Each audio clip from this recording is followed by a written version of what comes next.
এই মুহূর্তে যে গুরুত্বপূর্ণ খবর আপনাদের জানাবো, পশ্চিম মেদিনীপুরে মোহনপুর ব্লক সভাপতি পদে বদল।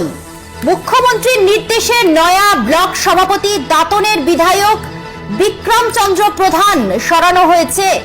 মানিক মাইতিকে রদ বদলের কথা ঘোষণা করেন জেলা তৃণমূল সভাপতি সুজয় হাজরা। সৌমকান্ত ত্রিপাঠী রয়েছে ফোন লাইনে, বিস্তারিত জানাবো আপনাদের এই বিষয়। আর কি কি তথ্য রয়েছে তোমার কাছে জানাও আমাদের।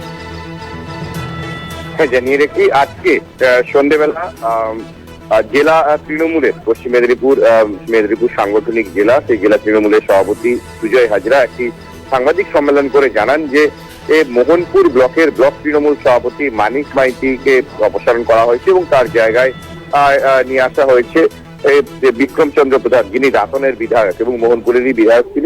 তিনি নতুন ব্লক সভাপতি নির্বাচিত হয়েছেন এবং যেটা সুজয় হাজরা জানিয়েছেন যে তৃণমূল সুপ্রিমো মমতা বন্দ্যোপাধ্যায়ের নির্দেশে তিনি এই ঘোষণা করলেন এবং মমতা বন্দ্যোপাধ্যায় সম্প্রতি তিনি বলেছিলেন মোহনপুর ব্লকের ব্লক সভাপতির পদে পরিবর্তন আনতে হবে এবং সেই ব্লক সভাপতি পদে তার আর পুরনো দিনের তার সঙ্গী এবং বিধায়ক বিক্রম চন্দ্র প্রধান, তাকে তিনি দায়িত্ব দেওয়ার কথা জানিয়েছিলেন সুজয় হাজরাকে। এবং সেই মোতাবেক সুজয় হাজরা আজকে দলীয় কার্যালয়ে তিনি একটি সাংবাদিক সম্মেলন করেন এবং সেখানে তিনি জানান যে বিক্রম চন্দ্র প্রধানকে তৃণমূল সুপ্রিমো মমতা বন্দ্যোপাধ্যায়ের নির্দেশে বিক্রম চন্দ্র প্রধানকে ব্লক তৃণমূলের মোহনপুর ব্লক তৃণমূলের সভাপতি ঘোষণা করা হয়েছে। জানিয়ে রাখি 2021 সালে মানিক মাইতিকে প্রথমে ব্লক তৃণমূলের সভাপতি ঘোষণা করা হয়েছিল এবং তারপরে 2021 সাল থেকে 2025 সাল পর্যন্ত মানিক মাইতি ব্লক তৃণমূলের সভাপতি হিসেবেই ছিলেন এবং ব্লক পরিচালনা করছিলেন।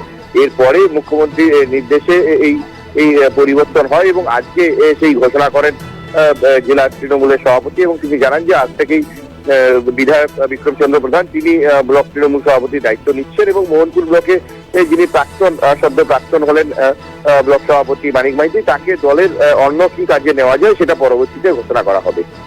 ধন্যবাদ জানাবো আমাদের প্রতিনিধি সৌমকান্তি ত্রিপাঠীকে।